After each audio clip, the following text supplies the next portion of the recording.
Kirito s'est réveillé dans sa chambre d'hôpital après avoir terminé SAO. Malgré que tout semble fini, Kirito va rencontrer de nombreuses péripéties et il va même remettre le Nirgear pour sauver quelqu'un. Et vous savez de qui je parle. Salut, aujourd'hui c'est la partie 2 de l'histoire de Kirito.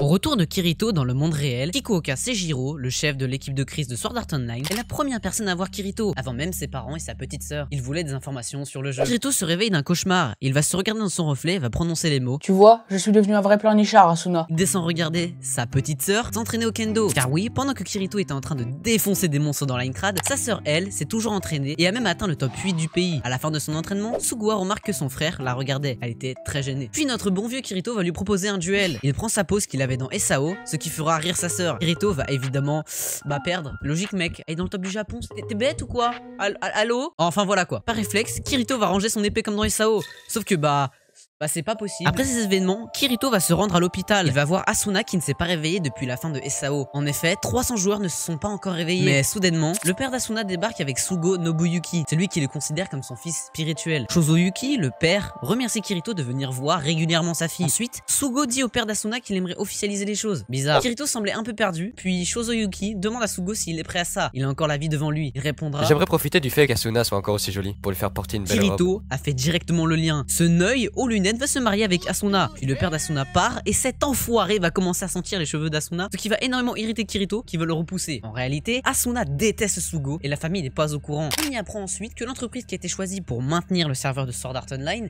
est Recto, l'entreprise du père d'Asuna. Sugo, qu'on va appeler désormais l'enculé, fait partie de la R&D du full dive de cette entreprise. Il va déclarer que c'est en quelque sorte grâce à lui qu'Asuna est en vie. Le soir, Kirito est très triste car il va perdre Asuna. Mais sa sœur vient le réconforter en disant qu'il ne faut pas abandonner. Le lendemain, Kirito reçoit un mail de la part de Eigil, une photo toute récente où l'on voit ce qui semble être Asuna. Kirito va foncer chez Eigil pour en savoir plus. Il lui apprend que cette photo a été prise dans le nouveau VRMMO, Alfheim Online. Kirito découvre que ce jeu est développé par Recto Progress, comme l'entreprise du père d'Asuna. Il va donc lui dire qu'il va s'acheter un Amusefare pour jouer à ce jeu, une version plus sécurisée du Nirgear. Cependant, il lui dit que c'est compatible avec ce dernier. Il emprunte alors le jeu à Eigil et rentre chez lui. Kirito branche une nouvelle fois le Nirgear et c'est parti, il est de retour. Il choisit son pseudo, son sexe et sa race. Il prendra évidemment la race noire. Enfin, je veux dire Spriggan. Non mais s'il vous plaît, c'est une blague. Il rentre dans le jeu, puis est transféré dans la ville d'Espriggan. Enfin, c'est ce qu'il devait rêver car un bug survient et le téléporte dans une forêt. Il va se briser la nuque en tombant, mais se relève. Il tente d'abord d'ouvrir le menu avec la main droite, comme dans SAO, mais se rend compte que c'est en fait la main gauche. Kirito est rassuré lorsqu'il remarque que le bouton de déconnexion est présent. Quelque chose vient de surprendre Kirito. Les statistiques sont les mêmes que dans Sword Art Online. Il regarde ensuite ses items, et tous les items qu'il possédait étaient marqués de points d'interrogation. Kirito cherche ensuite avec espoir le cœur de Yui. Il trouve un item avec un nom à peu près normal, et va cliquer dessus. Une lumière bleue apparaît, et ce n'est d'autre que Yui qui apparaît. Yui pleure de joie quand elle revoit son papa, et court directement vers lui. Kirito est surpris, il comprend pas trop parce qu'Alfheim Online, mais c'est comme dans Sword Art Online, il y a un problème. Yui se calme un peu et commence à analyser les données. D'après ce qu'elle voit, Alfheim Online est en fait une copie de SAO. Toutes les données sont exactement les mêmes. Yui vérifie ensuite les données de Kirito, et pareil, elles correspondent totalement à Sword Art Online. Elle prévient Kirito qu'il doit supprimer ses objets avant que le détecteur de bugs s'en mêle. Kirito hésite mais finit par tout effacer. Comme il garde les mêmes stats qu'avant, il n'est plus un beater, mais juste un cheater. Le mec a même pas commencé que son level est ultra haut. Albatar. Yui se transforme en navigation Pixie. Elle apprend ensuite à Kirito à voler avec l'aide au contrôle qu'il fait apparaître lorsqu'il essaie d'attraper quelque chose dans le vide. Comme ça là. Il va très vite manier le vol, le mec est chaud. Il va s'écraser comme une merde au sol. Il voler mais pas atterrir, mais il est bête. Non mais allô? Mais il va se relever et se rendre compte qu'il est sur le champ de bataille entre une fille qui s'appelle Lifa et un garçon nommé Recon qui était poursuivi par des salamandres. Malheureusement Recon se fait tuer dans le combat et les salamandres finissent par encercler Lifa et c'est là que Kirito débarque justement. Kirito leur dit que c'est vraiment un truc de FDP de stacker à 3 contre une fille, mais les salamandres ils sont pas impressionnés en fait et décident de l'attaquer aussi. Mais Kirito les bat aise sans le moindre effort. Le chef de l'équipe des salamandres décide d'arrêter le combat et s'en va, préférant éviter de se faire défoncer par Kirito. Lifa et Kirito se présentent, puis elle lui propose de boire un verre. Il accepte, mais avant ça, Lifa lui apprend à voler librement sans aide au contrôle. Il prend la main facilement et Lifa est étonné que Kirito puisse la suivre. Cependant, Kirito, il n'arrivait pas à atterrir. Il sait toujours pas faire. Du coup, il va s'enculer dans une tour. Il va s'enculer dans une tour, mais vraiment super fort. Ouais, voilà. Lifa le soigne ensuite avec un sort de magie. Beaucoup trop dur à prononcer. Il découvre donc la magie et en conclut que chaque race a sa spécificité. Il demande ensuite à Lifa quelle est la particularité des Spriggan. Elle lui répond qu'ils sont forts en chasse au trésor et en illusionnisme. Bien gaze. L'ami de Lifa, Recon, rejoint alors Kirito et Lifa, puis il se prend un gros stop car elle doit aller au bar avec Kirito. Ouais, elle lui parle de l'arbre monde, l'endroit où Asuna a été prise en photo. Elle nous apprend que la race qui réussira à voler jusqu'en haut de l'arbre monde se transformera en Alf, une race avec vol illimité. Ils se donnent ensuite rendez-vous le lendemain à 15 h. Lifa se déconnecte, puis on la voit dans la réalité, et ce n'est autre que Kirigaya Sugua, la sœur de Kirito. Bien guess, ils ne se sont pas reconnus. Ensuite, Kirito se repose dans une chambre et Yui reprend sa forme initiale et demande à Kirito si elle peut dormir avec lui jusqu'à ce qu'il se déconnecte. Il accepte et lui raconte qu'une fois qu'il aura sauvé Asuna, ils rachèteront une maison quelque part. Pendant ce temps, l'enculé est avec Asuna au sommet de l'arbre monde. Il l'appelle Titiana et se proclame Oberon, le roi des fées. Pas crédible en vrai. On y apprend ensuite que Sugo mène des expériences avec les 300 joueurs qui ne sont pas revenus de SAO. Il manipule leurs pensées, leurs sentiments et même leur mémoire. Un bel enfoiré donc. De retour dans Halo, Kirito et Lifa se rejoignent, mais Kirito a besoin d'un meilleur stuff. Il va donc à l'armurerie pour se prendre une nouvelle armure et une énorme épée. Lifa se moque de lui. Super. Il monte ensuite dans la tour principale pour prendre de la hauteur et voler sur une plus grande distance. Mais avant, le groupe auquel Lifa participe casse les noix mojo car elle accompagne un Spriggan. Racisme. Mais notre Kirito national va rattraper le coup en disant à Sigurd, le chef, que Lifa n'est pas sa chose. C'est parti, ils ne sont plus emmerdés. Sauf par Recon, mais pas besoin de mentionner un personnage sans intérêt finalement. Enfin bref. De son côté, Sugo continue à emmerder Asuna. Je ne compte pas rester indéfiniment ici. Il viendra sûrement me sauver. Sugo répond. Qui ça, Kirito le héros? Je l'ai rencontré dans la réalité l'autre jour dans ta chambre d'hôpital. Des remarques toujours aussi Il ajoutera que Kirito n'aura jamais le cran de remettre le Nirgir. Bah, POV l'a remis quoi. Non mais je dis ça comme ça. Asuna se réjouit ensuite car Kirito est vivant. Je rappelle qu'à la base il devait mourir à la fin de SAO. Durant leur voyage, Kirito et Lifa vont tomber sur des monstres. Ils vont les tuer facilement, même si Kirito semble toujours être déconcerté par les sorts de cette dernière. Ils s'arrêtent ensuite dans une forêt et Lifa explique à Kirito que c'est un chemin difficile pour accéder à l'arbre monde. Il va falloir passer par ces grottes dans les montagnes. Lifa propose ensuite à Kirito de faire une rotation, c'est-à-dire une pause déconnexion à tour de rôle. Lifa se déconnecte. Je le rappelle, mais Lifa est Sugua, la sœur de Kirito. Ils n'ont toujours pas compris ces bouffons. Ensuite, Lifa revient sur Halo. Puis Kirito se déco. Il mange rapidement un sandwich que sa sœur lui venait de le faire. Je trouve quand même ça drôle. Avant de se remettre en route, Kirito a l'impression qu'ils sont observés. Malgré ça, Yui ne détecte aucune présence de joueur. Lifa pense que cela doit être un pisteur qui prend souvent la forme d'un petit esprit familier. Après ça, ils se remettent en route, vont dans une grotte et Kirito l'éclaire grâce à un sort qu'il vient d'apprendre. Lifa lui dit qu'il devrait apprendre un sort d'illusion car c'est la spécialité des Spriggan, même si ce n'est pas utile en combat. Après c'est Kirito, donc attendez un peu. Puis Lifa fait que mal parler des Spriggan, c'est vraiment pas gentil. Regardez-moi ce sourire malveillant. Enfin bref, alors que Kirito est en train d'apprendre un sort, Lifa lui dit que dans les formules de niveau supérieur, il peut y avoir jusqu'à 20 mots. Kirito lui répond qu'il préfère rester un pur combattant. Mais soudain, ils se font interrompre par un message de Recon, le mec inutile de tout à l'heure. Mais ils se font encore interrompre car Yui a détecté la présence de 12 joueurs. Il se cache ensuite dans cet endroit et Lifa exécute un sort pour se cacher, mais ressort au moment où le pisteur s'est montré pour le marave. Maintenant qu'ils ont été repérés, il décide de tracer sa mère jusque sur ce pont, mais l'ennemi balance un sort de portugais en construisant un mur. Kirito, comme un débile, se jette dessus. On a l'habitude avec lui finalement. Ils sont maintenant bloqués. L'ennemi apparaît, ce sont des salamandres. Puis le combat commence. Kirito s'impose devant eux, mais lui balance des sorts puissants. Lifa va donc le soigner en restant une formule. Il dash ensuite sur l'ennemi, mais ces derniers se font instantanément soigner. Kirito se reprend le même sort dans la bouche et Lifa le soigne à nouveau. Lifa lui dit d'arrêter car il suffira juste de voler quelques heures. Mais Kirito est déterminé. Tant que je suis en vie, je ne laisse personne tuer mes équipiers. Kirito s'élance avec une immense rage de vaincre. Yui demande à Lifa d'utiliser ses derniers points de mana pour protéger Kirito de la dernière attaque de magie. Il est protégé et lance son sort d'illusionnisme pourtant inutile en combat. Il se transforme en monstre gigantesque ressemblant à The Gleam Eyes. Les salamandres prennent peur et Kirito les explose. À la fin du combat, Lifa demande au dernier salamandre qui les a envoyés. Kirito la rejoint après avoir repris sa forme originale. Mais il n'a pas d'ennemi, je dirais même que c'est un chill guy, et lui dit que c'était un beau combat et que leur stratégie était bonne. Il lui donne toutes les récompenses du combat s'il accepte de répondre à ses questions. Comme quoi, il ne faut pas passer par 4 chemins. Le salamandre raconte que le chef de l'assaut de tout à l'heure, Jitax, l'a contacté pour chasser 2 personnes à plus de 10. Les 2 personnes qui sont évidemment Kirito et Lifa auraient attaqué un joueur nommé Kagemune, le chef du régiment des lanciers. Un mec qui chasse les sylphes, la race de Lifa. C'est donc un gros raciste. C'est lorsqu'il s'est fait exploser par Kirito qu'il a eu la mort. Le salamandre continue de parler en disant que les ordres venaient d'en haut et qu'ils avaient l'air de viser quelque chose de très gros. C'est tout ce qu'il pouvait dire à l'heure actuelle. Il demande ensuite à Kirito si le marché de tout à l'heure était vrai et lui répond qu'il n'y a pas de mensonge dans les affaires. Il n'a vraiment pas d'ennemis. Le salamandre repart ensuite avec ce qui était promis. Lifa demande à Kirito si c'était vraiment lui le démon de tout à l'heure et Kirito lui répond que c'est possible. On apprend que quand Kirito pète un plomb, il se souvient de rien après. Il commence à faire peur à Lifa. Ensuite, il mord les doigts de Lifa sans raison et elle lui colle une grosse gifle directe. Il n'a pas d'ennemis mais c'est quand quand même un grand malade. Après ces événements, Kirito et Leafa sont arrivés à Ruger, une petite ville sur leur chemin. Kirito rappelle ensuite à Leafa qu'elle avait reçu un message juste avant l'attaque des salamandres. Comme Recon n'était plus connecté, Leafa décide de se déconnecter pour voir ce qui se passe. Recon lui explique que Sigurd a trahi les sylphes. Il s'est allié avec les salamandres pour casser l'alliance entre les sylphes et les Kite-Seeds. Pour rappel, Sigurd est ce mec. Elle se reconnecte et repart directement avec Kirito et va lui expliquer l'histoire en chemin. Dans 40 minutes, l'entrevue entre les seigneurs sylphes et Kite-Seeds va débuter. Si les salamandres interviennent, ils peuvent empêcher une alliance si leur seigneur se fait tuer suite à une fuite d'informations des sylphes. Les Kite-Seeds ne resteront pas sans rien faire. Dans le pire des cas, une guerre pourrait éclater entre les deux races. En tuant le seigneur d'une race, tu obtiens beaucoup de privilèges, tels qu'obtenir 30% de sa demeure et occuper la ville pendant 10 jours, ainsi que pratiquer librement la taxation. C'est bien compliqué. Leafa déclare que c'est pour ça qu'il n'a aucune raison de continuer à la suivre, car ce n'est pas un problème qui le concerne. Elle lui dit même qu'il devrait s'allier avec les salamandres pour s'attaquer à l'arbre monde. Je rappelle qu'en haut de cet arbre, il y a Asuna. Leafa lui dit qu'elle ne lui en voudra pas s'il décide de la tuer. Il dira qu'après tout c'est un jeu. Il veut la tuer, il le peut. S'il veut dépouiller, il le peut aussi. Il dit qu'il pensait autrefois comme ça aussi. Il déclare que même dans ces mondes virtuels, il y a aussi des choses à protéger. Quelqu'un de très important pour lui a appris. Il parlait évidemment d'Asuna. Il veut devenir ami avec Leafa, alors il ne pourra jamais faire ça. Après ce discours très touchant, Kirito va te lâcher un sprint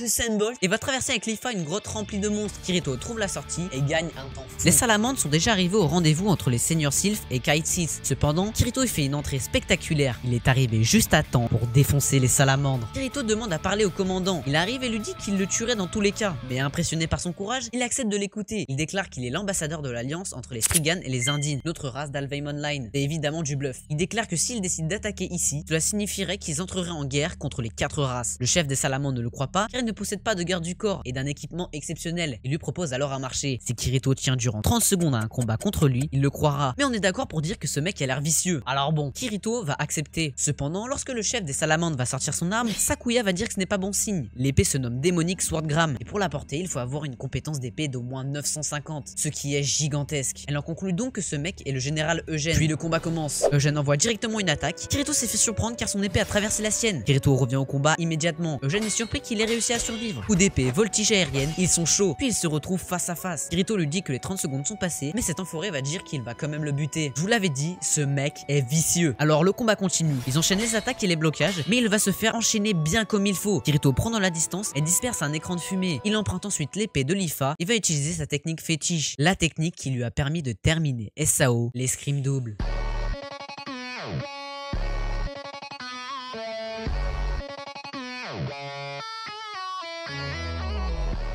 Après ce combat tout simplement fou, tout le monde est impressionné par la technique et la force de Kirito, que ce soit du côté des alliés que des ennemis. Sakuya va ressusciter Eugène et avant de partir, il va dire qu'ils se referont un combat un de ces 4. Kirito en est ravi. Sakuya voudrait obtenir des explications sur ce qui se passe. Ru utilise la magie noire afin d'utiliser le miroir du clair de lune. Sakuya bannit donc Sigurd après avoir obtenu des informations de Kirito et Leafa. On y apprend que l'alliance entre les Kite-Seeds et les sylphes a été créée pour monter en haut de l'arbre monde. Rassembler de l'équipement va prendre du temps, mais avant de partir, Kirito va leur donner full thune, c'est-à-dire 100 000 Eurodos, la monnaie du jeu. Ils ont maintenant assez d'argent pour assembler les différents équipements des différents membres pour l'arbre monde. Ils sont ensuite partis. Yui dit à Kirito qu'il ne fallait pas tromper maman, car quand les seigneurs se sont collés à lui, son cœur battait fort. Il répond que c'est parce qu'il a un garçon. Leafa et Kirito partent ensuite. Du côté d'Asuna, alors qu'elle est seule, à la recherche d'une console système pour se déconnecter, sort de sa cage. Ouais, un peu bizarre comme phrase. Grâce au code qu'elle avait mémorisé dans le miroir lorsque l'enculé sortait. Oui, je veux vraiment l'appeler comme ça jusqu'à la fin de la vidéo. Elle se dirige ensuite dans une salle, à la recherche d'une console système pour se déconnecter. Asuna arrive dans une énorme salle qui sert de laboratoire. Ici, elle découvre des expériences faites sur les 300 joueurs toujours coincés dans le coma à cause de leur nerf gear. Elle évite de justesse de se faire repérer par 2 FDP, soyons honnêtes, qui travaillent dans la salle. Finalement, elle réussit à atteindre une console de commande et tente de l'utiliser pour se déconnecter. Mais les deux trucs quelque peu zarbes vont la repérer et la saisir avec leurs longues tentacules. Elle essaye alors de les duper en disant qu'elle est une amie de Sugo, invitée pour visiter le laboratoire. Mais l'un des scientifiques la reconnaît immédiatement comme étant la prisonnière enfermée dans la cage. Asuna, désespérée, libère sa jambe et tente d'appuyer grâce à sa souplesse déconcertante sur le bouton de déconnexion avec son pied. Mais c'est encore un échec. L'un des scientifiques quitte la salle pour aller demander à Sugo quoi faire. Pendant son absence, son collègue commence à jouer avec Asuna. Alors j'épargne les détails, mais elle profite d'un moment d'inattention pour mordre l'une de ses tentacules. Le truc, pris de douleur, recule immédiatement. Asuna est de nouveau enfermée, sans moyen immédiat de s'enfuir. Cependant, elle a réussi à voler une carte contenant les codes d'accès aux consoles d'administrateur. Elle reste confiante, persuadée que Kirito finira par la retrouver. Kirito et Leafa sont enfin arrivés à Aln, la ville juste en dessous de l'arbre monde. Ils sont impressionnés par la taille de la ville. Soudain, un bruit résonne et une voix commence à parler. Une maintenance aura lieu de 15 à 16 heures. Ils décident ensuite d'aller dans une auberge pour se déconnecter. Kirito accepte accepte en se disant qu'il est proche du but. Il n'a jamais été aussi proche de retrouver Asuna. Sugua et Kirito se sont donc déconnectés. Je rappelle que Sugua est Lifa. Kirito ne s'est pas rendu compte que c'est sa sœur et c'est pareil pour Sugua. Sa sœur lui demande ensuite s'il veut sortir manger, mais il dit qu'il va aller à l'hôpital. Elle lui demande ensuite si elle peut l'accompagner. Il accepte. Alors qu'ils sont dans un bus, Kirito dit à Sugua qu'un établissement scolaire pour les survivants de SAO va être créé. En arrivant, Sugua est surpris par la grandeur de l'hôpital. Lorsqu'ils sont devant la chambre d'Asuna, en lisant son nom complet, remarque qu'elle utilisait son vrai nom dans le jeu et que c'est rare de faire ça. Kirito est surpris car elle est bien renseignée. En même temps, elle joue aussi aux jeux vidéo gaming. Sugua explique qu'elle ne comprend pas bien ses sentiments. Elle pensait que tout serait clair lorsqu'elle rencontrerait Asuna, mais elle ne sait pas si elle a envie de s'entendre comme frère et sœur. En gros, elle aime son frère. Pourquoi ça part? Un peu plus tard dans la journée, Kirito et Lifa se reconnectent. Lifa pleure et dit à Kirito, qui est littéralement son frère, qu'elle a le cœur brisé. Elle est désolée d'apporter ses problèmes de la réalité, alors que c'est contraire aux règles. Kirito lui dit que rien ne lui interdit d'exprimer ses sentiments, seulement parce qu'elle est dans un jeu. Puis elle dit littéralement qu'elle aime son frère. C'est ce qu'on appelle une siscone non réciproque. Enfin bref. Yui apparaît, puis notre duo se met en route. Ils sont éblouis au moment de voir l'arbre monde. En vrai, un Nirvgir IRL avec ça devant soi doit être poulet. Mais alors qu'il se dirige au pied de l'arbre, Yui prévient Kirito. Maman est ici. Kirito serre les dents et se propulse très rapidement, rempli de détermination. Il avait presque atteint son but, et Asuna est sans aucun doute ici. Kirito s'explose contre la barrière invisible. Il se fait repousser mais continue encore et encore, mais sans succès. Yui appelle alors Asuna en boucle. Asuna de son côté entend Yui. Elle sait que Kirito est là, ici, pour la sauver. Elle jettera ensuite dans le vide la carte qu'elle avait dérobée pour que Kirito s'en serve. Kirito récupère la carte. Lifa dit qu'elle n'a jamais vu ce genre d'item. Yui lui explique que c'est une carte possédant le code d'accès pour l'administration du système. Cependant, on ne peut pas accéder aux commandes administrateurs du Game Master. Malheureusement, Kirito n'a pas d'autre choix que de rentrer par la porte qui permet de réaliser la quête, permettant de monter en haut de l'arbre monde. Kirito remercie Lifa pour tout ce qu'elle a fait pour lui. Il descend ensuite tout en bas et va s'attaquer au plus grand défi de Alfheim Online. Alors que Yui et Kirito sont en route vers la porte, Yui lui dit qu'avec les informations qu'ils ont, cela semble très compliqué d'arriver à réaliser cet exploit. Kirito lui répond qu'il est obligé de tenter le coup, et puis de toute façon, même s'il meurt, il ne mourra pas dans la vraie vie, mais simplement dans le jeu. Arrivé à la porte, Kirito accepte la quête, et c'est parti pour le rush final. Kirito s'élance, un gardien arrive droit sur lui mais lui tranche la tête. Il pense que ça va le faire, qu'il va réussir à atteindre le sommet. Cependant, des centaines de gardiens apparaissent pour le stopper. Il engage le combat et tue quelques gardiens. Même s'il se fait toucher, il pense à Asuna. Sa volonté de la revoir lui donne une force de volonté et une détermination inébranlable. Il continue le combat, il sourit et continue d'exploser les nombreux gardiens qui lui foncent dessus. À mesure qu'il repense à Asuna, il se déchaîne toujours plus. Le gars en a rien à foutre. Ce qu'il veut, c'est sauver Asuna de ce bâtard. Alors qu'il envoie le bout, d'autres gardiens apparaissent. Mais cette fois-ci, ce sont des archers. Malgré tous ses efforts, il se fait transpercer de tous les côtés. Kirito meurt si près du but. Heureusement, ce n'est pas comme dans SAO. Le Nirvgir ne lui crame pas le cerveau. Il pourra donc reprendre plus tard. Kirito pensait que c'était un simple jeu. Il a cru pouvoir franchir les limites et s'est cru capable de n'importe quoi. Et soudain, Lifa entre et décide de venir à sa rescousse. Elle prend son âme et le réanime une fois sortie de l'arbre monde. Il la remercie et la met en garde. Elle ne doit plus prendre d'aussi gros risques. Alors que Kirito se redirige vers la porte pour tenter une nouvelle fois d'atteindre le sommet, Lifa allait lui faire sa déclaration. Kirito lui dit ça. Je dois la revoir encore une fois. Je dois revoir encore une fois Asuna. Lifa recule et prononce les mots. C'est toi, grand frère? Sugu, c'est toi, Sugua? Lifa se déconnecte et Kirito fit de même sur le champ. Grosse clim. Kirito toque à la porte de Sugua, mais elle lui répond qu'elle veut être seule. Il insiste, pensant qu'elle est en colère parce qu'il a réutilisé le Nirvgir et lui demande pardon. Mais ce n'était pas ça. Sugua finit par ouvrir la porte, les larmes aux yeux, et commence à lui crier dessus. Elle lui reproche de l'avoir évité alors qu'ils connaissaient la vérité. Ils ne sont pas réellement frères et sœurs. Sugua explique qu'elle a trahi son propre cœur en tombant amoureuse de lui, même en sachant qu'ils ne sont pas liés par le sang. Sugua était très heureuse quand Kirito est revenu de SAO, car il était gentil comme quand ils étaient petits. Kirito reste silencieux un moment avant de s'excuser sincèrement. Mais Sugua, toujours bouleversé et en larmes, referme la porte, laissant son frère seul de l'autre côté. Avant de repartir dans Halo, Kirito dit à sa sœur qu'il attend sur la terrasse du côté Nordal. Sugua se reconnecte et ce Neuil spawn de nulle part. Il demande où peut bien être le Spriggan de l'autre jour. Lifa lui répond qu'elle lui a dit des choses terribles, ce qui est réel. Elle rejoint ensuite Kirito et engage un combat. Quand Kirito se met en garde, elle se rend compte que c'est comme leur combat de l'autre jour. Elle comprend pourquoi ça lui allait bien. Ils s'échangent quelques coups mais Sugua lâche volontairement son épée et Kirito la rattrape. Puis il tourne tout en étant bras dans les bras. Kirito lui explique tout. Il a toujours voulu s'excuser depuis son retour de SAO mais n'a jamais trouvé les mots pour le faire. Il pensait qu'avec un coup d'épée, il réussirait à comprendre Sugua. Il la serre ensuite dans ses bras. Je suis désolé. Elle fit de même. Avant de repartir au combat, Kirito lui explique que tant qu'Asuna ne se réveille pas, il ne pourra pas reprendre sa vie normale. Il ne sait donc pas ce que représente sa sœur pour lui pour le moment. Ils repartent ensuite devant la grande porte. Ils vont s'attaquer à l'arbre monde avec Recon en plus. Yui raconte à Kirito les infos qu'elle a relevées. Les gardiens ne sont pas si forts, mais leur trop grand nombre fait que la difficulté a été configurée pour que ce soit impossible. Avant de partir au combat, ils emploient une stratégie. Kirito attaque pendant que Recon et Lifa le soignent. Il repart pour un rush qui lui permettra peut-être de sauver Asuna. Il réengage le combat. Il tue quelques gardiens mais ils sont trop nombreux. Ils ne font que réapparaître en masse. Malgré ça, Kirito n'est pas effrayé devant ça. Il continue d'infliger des coups d'épée aux gardiens. Et même si sa détermination est énorme, trop de gardiens viennent le toucher. Rekon et Leafa vont donc le soigner. Leafa comptait aller aider Kirito, mais Rekon l'arrête. Il ne comprend pas ce qu'il se passe, mais il a senti que ce qui se passait en ce moment était important. Leafa lui répond que ce qui est en train de se passer n'est pas un jeu. Rekon va donc tenter quelque chose, son dernier atout. Il va réciter une formule et va tuer plusieurs gardiens. Il en récite une dernière, un sort de magie noire qui va le faire exploser. Il aide donc précieusement Kirito, car il va tuer un bon nombre de gardiens. Kirito a donc le chemin libre, mais il va se faire stopper par de nouveaux gardiens. Il va ensuite se faire transpercer par plusieurs grandes lames. Leafa le soigne ensuite, mais est en train de se faire attaquer par des gardiens aussi. Alors que tout le monde semble perdu, vient surgir une armée de sylphes et une armée de kiteseeds. Ils ont rassemblé les équipements plus tôt que prévu et sont donc venus aider Kirito dans sa quête. Ils partent ensuite tous à l'assaut. Pendant que Kirito attaque, Leafa surveille ses arrières. Les dragons aident énormément Kirito car ils ont tué beaucoup de gardiens. Leafa lui balance son épée, il va pouvoir utiliser son escrime double.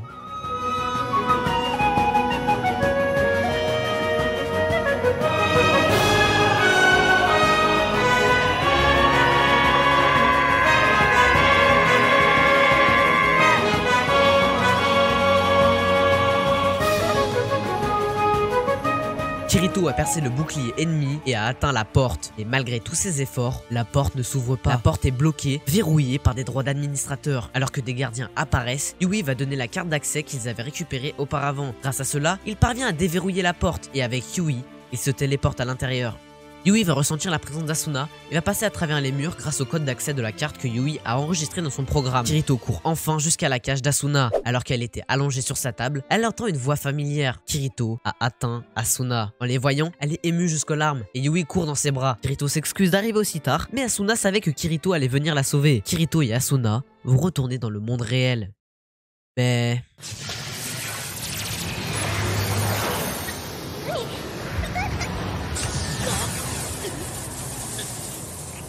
Sugo débarque, cet enfoiré marche sur Kirito et l'humilie, puis il accroche Asuna. Ils ne peuvent pas bouger, excepté Sugo. Il fait des choses extrêmement illégales, j'ai même pas les mots pour ça. Kirito va péter un plomb et essaye de se relever, mais Sugo lui plante son épée dans le dos et va réduire progressivement le Pain Absorber, un programme permettant de réduire la douleur en jeu. On y apprend qu'en dessous du niveau 3, il y a des dommages IRL. Alors que Kirito est désespéré, la conscience de Kayaba Akihiko apparaît. Il encourage Kirito, il se relève ensuite tout en ayant l'épée plantée dans le dos. Il se connecte ensuite au système grâce à un ID très particulier. Iscliffe. Il va baisser les privilèges d'administrateur de Sugo à 0. Alors qu'il essaye de générer Excalibur, la meilleure arme du jeu, il n'y arrive pas car il ne le peut plus. Kirito va ensuite générer cette même arme et va la donner à Sugo. Il va ensuite configurer le Pain Absorber au niveau 0. Kirito lui dit que Kayaba Akihiko n'a jamais été intimidé par quelconque situation. Sugo va péter un câble et va déverser sa haine qu'il a contre Kayaba Akihiko. Kirito va lui trancher la main, le corps, la tête. Puis il va lui transpercer cette dernière. Sugo est mort, et seulement dans le jeu. Kirito brise les chaînes qui retenaient Asuna prisonnière et la prend dans ses bras. Les larmes aux yeux, il avoue qu'il n'a aucune force, mais qu'il fera tout pour être capable de la protéger. Ensuite, il fait en sorte qu'Asuna se déconnecte. C'est à ce moment-là que Kayaba Akihiko apparaît. Kirito, surpris, lui demande s'il est encore vivant. Kayaba répond de manière énigmatique, dans un sens oui, mais dans un autre non. En réalité, il est mort dans la vraie vie, mais sa conscience continue d'exister dans le monde des jeux. Avant de partir, Kayaba offre à Kirito un objet spécial, The Seed, un programme capable de créer des mondes virtuels, puis il disparaît, laissant entendre qu'il pourrait se revoir un jour. Peu après, Yui réapparaît et explique qu'elle s'est cachée dans le Nerve Gear de Kirito. Elle est remplie de joie en apprenant qu'Asuna est retournée dans le monde réel. De retour dans le monde réel, il remercie sa sœur et se précipite prendre son vélo. Il va voir Asuna, et arrivé sur le parking, Sugo débarque et l'attaque au couteau. Il veut tuer Kirito pour la douleur qui lui a été infligée dans le jeu, douleur qui n'a pas encore disparu. Alors qu'il tente de tuer Kirito, son œil droit le fait rater et Kirito va se relever. Il vole le couteau et l'entaille au cou, mais il n'ose pas le tuer malgré ce qu'il a fait vivre à Asuna. Il s'empresse de la rejoindre. Kirito retrouve enfin Asuna dans sa chambre d'hôpital. Les émotions le submergent et il se met à pleurer en lui racontant que le dernier combat s'est terminé il y a peu. Asuna, encore faible, n'entend pas tout clairement, mais elle parvient à comprendre l'essentiel. À son tour, elle pleure. Dans ce moment masterclass, comme ils se rencontraient pour la première fois dans le monde réel, Asuna se présente timidement et Kirito fait de même. Puis ils s'embrassent, scellant leur retrouvaille après tout ce qu'ils ont traversé ensemble. Asuna est de retour dans le monde réel. Plus tard, Kirito ainsi que tous ses anciens camarades de Sword Art Online se retrouvent dans le bar d'Aigil pour le féliciter d'avoir terminé SAO. Ils se retrouvent ensuite dans Alfheim Online et partent conquérir une nouvelle fois Aincrad.